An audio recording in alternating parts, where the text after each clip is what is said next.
هي الفئات التي انقسم إليها المسلمون، وكل منها كان يطلب الإمرة أو يدعي أنه أحق بهذا الأمر من غيره. إنا نجد أنه كانت هنالك 3 فئات بعد استشهاد النبي الأكرم صلى الله عليه وآله، 3 طوائف، 3 تكتلات، سميها ما شئت، كل منها انحازت إلى رمز معين وأرادت أن يكون هذا الرمز هو الخليفة. المقدسي في كتابه البدء والتاريخ في الجزء 5 الصفحة 65 يرسم صورة لهذه الحالة التي وقعت بعد رسول الله صلى الله عليه وآله، ويذكر تفاصيل اختلاف المسلمين على مسألة الخلافة، ويحدد التكتلات ال3. فيقول: ووقع الاختلاف في الناس، فانحاز هذا الحي من الأنصار إلى سعد بن عبادة سيد الخزرج، واجتمعوا في سقيفة بني ساعدة. إذن أولى التكتلات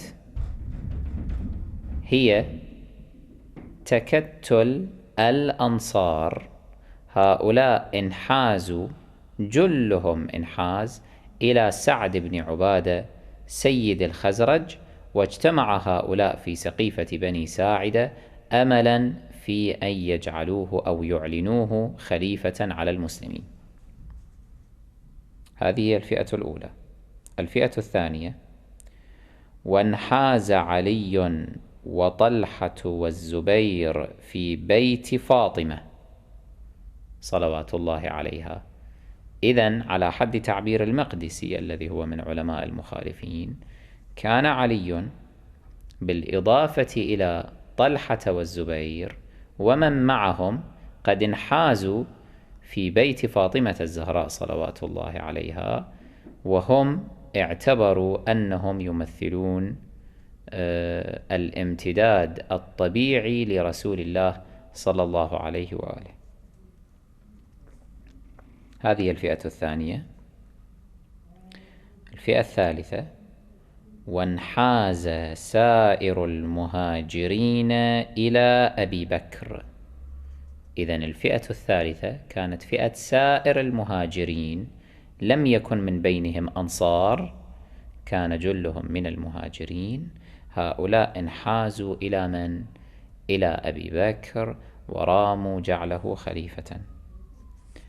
كل يدعي الإمارة لنفسه. كل فئة من هذه الفئات ال3 تدعي الإمارة لنفسها. فئة الأنصار تقول سعد بن عبادة هو الخليفة وهو الأحق. فئة بني هاشم ومن التحق بهم كالزبير، سلمان، المقداد، عمار، وهنا المقدسي يذكر اسم طلحة مع أننا نستبعد ذلك، لكن هذا على حد روايته. هؤلاء قالوا الخليفة هو علي بن أبي طالب صلوات الله عليهما. الفئة الثالثة سائر المهاجرين انحازوا إلى أبي بكر، فقالوا إن أبا بكر بن أبي قحافة هو الخليفة. كل يدعي الإمارة لنفسه. لو كان المسلمون آنذاك ملتزمين بالوفاء بعهد رسول الله صلى الله عليه وآله، لو كانوا قد حكموا دينهم وعقولهم لبايعوا عليا صلوات الله عليه.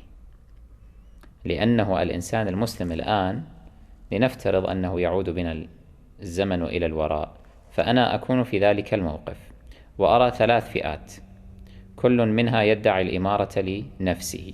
طيب، عندي أبو بكر، وعندي سعد بن عبادة، وعندي علي بن أبي طالب. رسول الله صلى الله عليه وآله أعطاني قاعدة قال فيها: في مصادر الفريقين، هذا من المجمع عليه. علي مع الحق والحق مع علي، يدور معه الحق حيثما دار.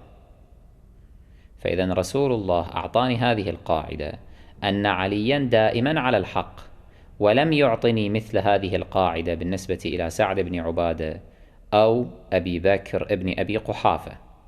فيجب ها هنا أن أستثني سعد بن عبادة وابن أبي قحافة وأذهب وأبايع عليا صلوات الله عليه، لأنه في التخلي عنه وتكذيبه في ادعائه أنه الأحق بالخلافة تكذيبا لرسول الله صلى الله عليه وآله، إذ إنه نص أن عليا لا ينطق إلا بالحق.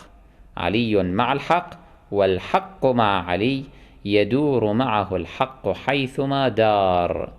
إذن لا يمكن أن نفكك بين موقف علي والحق، لا بد أن يتطابق موقف علي بن أبي طالب مع الحق دائما جملة وتفصيلا. بل إن في إهمال مبايعة علي ومبايعة غيره استلزاما لتكذيب علي في أنه الأحق بالخلافة التي ادعاها، وهذا التكذيب يستلزم أيضا التكذيب بالقرآن الحكيم. كيف؟ لأن القرآن الحكيم نص على طهارة علي من الرجس. أين؟ في آية التطهير: إنما وليكم الله، إنما يريد الله ليذهب عنكم الرجس أهل البيت ويطهركم تطهيرا. وهنالك إجماع على أنه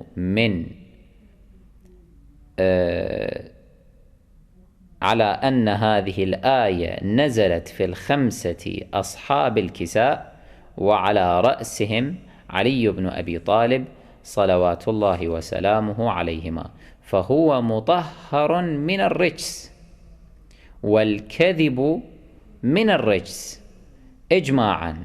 فإذا لا بد أن يكون علي صادقا في كل ما يدعيه، وإلا إذا نسبنا إليه الكذب كنا بذلك والعياذ بالله قد طعنا في هذه الآية الكريمة. فإذا طعنا في نص الكتاب، وهذا مخرج الإنسان من الإيمان والإسلام.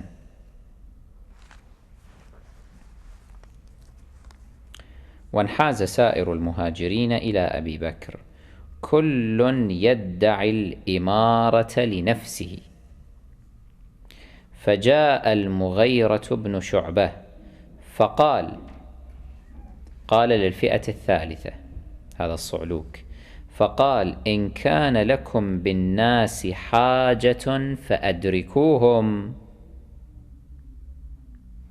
جاء المغيرة بن شعبة وقال لأبي بكر ومن انحاز إليه والذين انحازوا إليه: إن كان لكم بالناس حاجة، يقصد الأنصار، لأنه الأنصار حاولوا أن يسبقوا فريق المهاجرين هؤلاء فيجعلوا لأنفسهم خليفة ويبايعونه. فهنا جاءهم المغيرة بن شعبة وقال: إن كان لكم بالناس حاجة فأدركوهم. فماذا حصل؟ انظر كيف يروي المقدسي، يقول: فتركوا رسول الله كما هو وأغلقوا الباب دونه، وأسرع أبو بكر وعمر وأبو عبيدة بن الجراح إلى سقيفة بني ساعدة. قبح الله هذه الوجوه، قبحها الله، إذ تركت وأهملت رسول الله كما هو وأغلقوا الباب دونه. خلاص مو مهم أمر جثمان رسول الله وتغسيله، تجهيزه، تكفينه، الصلاة عليه، دفنه، إقامة مراسيم العزاء، تقبل العزاء، أبدا كل هذا ليس بمهم. المهم بمجرد أن وصلهم نبأ أن الأنصار قد اجتمعت لتنصيب خليفة، كل واحد من هؤلاء المخذولين الذين لا خلاق لهم لا نصيب لهم في الإسلام والإيمان أسرعوا إلى سقيفة بني ساعدة، انطلقوا مسرعين إلى سقيفة بني ساعدة. انظر إلى مستوى تكالب هؤلاء على الدنيا، على الحكومة والسلطان. والرواية من مصادركم أيها المخالفون، فلا تحاسبوننا. قال: فجاء المغيرة بن شعبة فقال: إن كان لكم بالناس حاجة فأدركوهم، فتركوا رسول الله كما هو وأغلقوا الباب دونه، وأسرع أبو بكر وعمر وأبو عبيدة بن الجراح إلى سقيفة بني ساعدة.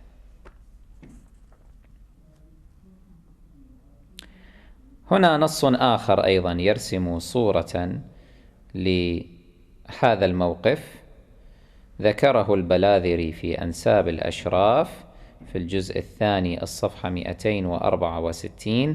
قال: وانحاز المهاجرون إلى أبي بكر ورسول الله صلى الله عليه وآله وسلم في بيته لم يفرغ من أمره، لم يفرغ إلى الآن، فأتى آت إلى أبي بكر الذي هو المغيرة بن شعبة لكنه لم يذكر ها هنا، فقال: أدرك الناس قبل أن يتفاقم الأمر، الحق لحق يا أبو بكر قبل أن يتفاقم الأمر وتذهب فرصة كونك خليفة إلى الأبد. وهنا نص آخر أيضا يرويه ابن هشام أو يذكره ابن هشام في السيرة النبوية في الجزء الرابع الصفحة 271، يقول: لما أتى الخبر إلى أبي بكر وعمر كان رسول الله صلى الله عليه وآله في بيته لم يفرغ من أمره، قد أغلق دونه الباب أهله. بنو هاشم أهل البيت عليهم السلام، هؤلاء أغلقوا دون رسول الله صلى الله عليه وآله الباب لكي يباشروا تجهيزه. وفيما كان أبو بكر وعمر وغيرهما من المتكالبين على الدنيا الخائنين لرسول الله صلى الله عليه وآله والذين لم يلتزموا بالوفاء له، ذهبوا وانطلقوا إلى سقيفة بني ساعدة لكي يسبقوا أو يتسابقوا على الإمرة والسلطان.